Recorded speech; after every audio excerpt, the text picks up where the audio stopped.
आप में इतनी हिम्मत आ गई कि मेरे डैडी के साथ जबान दराजी करने लग गए? मैं तुम्हारे डैडी के साथ जबान दराजी नहीं कर रहा था, बल्कि अपने सीनियर वकील के साथ बहस कर रहा था, जिन्होंने मुझे बहस करने की तालीम दी।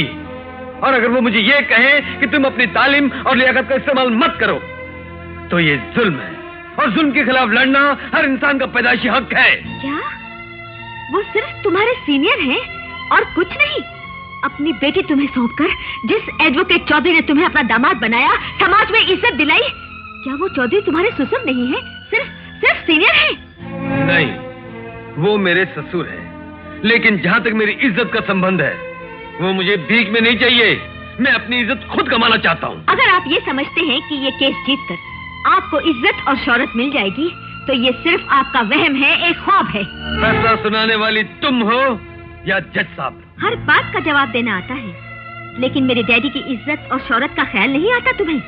मेरे डैडी ने तुम्हें पाला, मेरे डैडी ने तुम्हें पढ़ाया, मेरे डैडी ने तुम्हें खिलाया, सारी जिंदगी मेरे डैडी के घर में रहते आए हो, और आज हमारे घर में रहते हुए हमारे पीठ में खंजर भोंक रहे हो। साधना, मैं गरीब किसी की पीठ पर क्या खंजर भोंक सकता हूँ? अपने लिए तो दो निवाले नहीं खरीद सकता, तो किसी की पीठ पर भौंकने के लिए खंजर कहां से खरीद सकता हूँ? और ना ही ये मेरी आदत है। वैसे भी मैं महसूस कर रहा हूं कि अब मैं इस घर में किसी से निभा नहीं सकता। कदम कदम पर निराश करने वाला माहौल है, और मुझसे इस माहौल में जिया नहीं जाएगा। और इसीलिए आज, बल्कि इसी वक्त इस घर को छोड़कर जा रहा हूं। तुम्हारे पिताजी की मान मर्यादा, इज्जत, शौहरत को हिफाजत से इस घर में छोड़कर जा रहा हूं। आज से समझ लो, मैं मशहूर एडवोकेट चौधरी कैलाशनाथ का दामाद नहीं, बल्कि MA LLB advocate Vijay Kumar हूं। अब हमारी मुलाकात सिर्फ अदालत में होगी, पब्लिक प्रोसिक्यूटर साहिबा।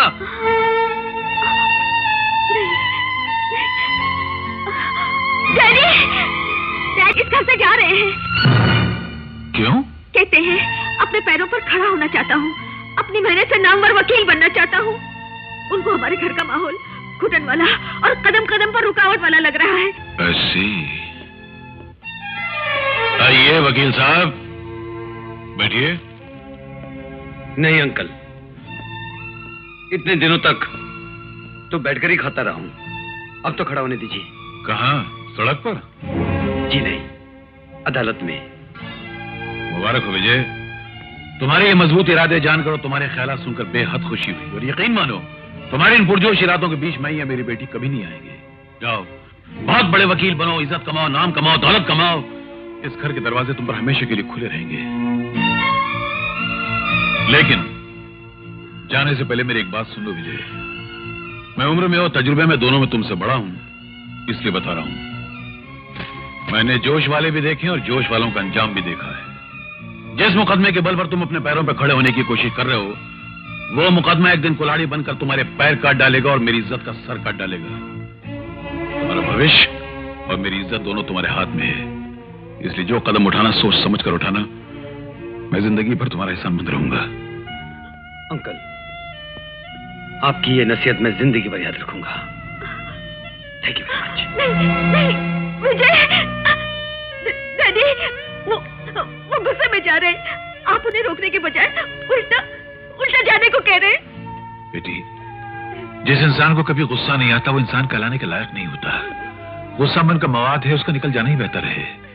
कभी कभी जिंदगी में गुस्सा आता है तो हमेशा के लिए भला हो जाता है, और उसका भला होगा तो तुम्हारा भला होगा।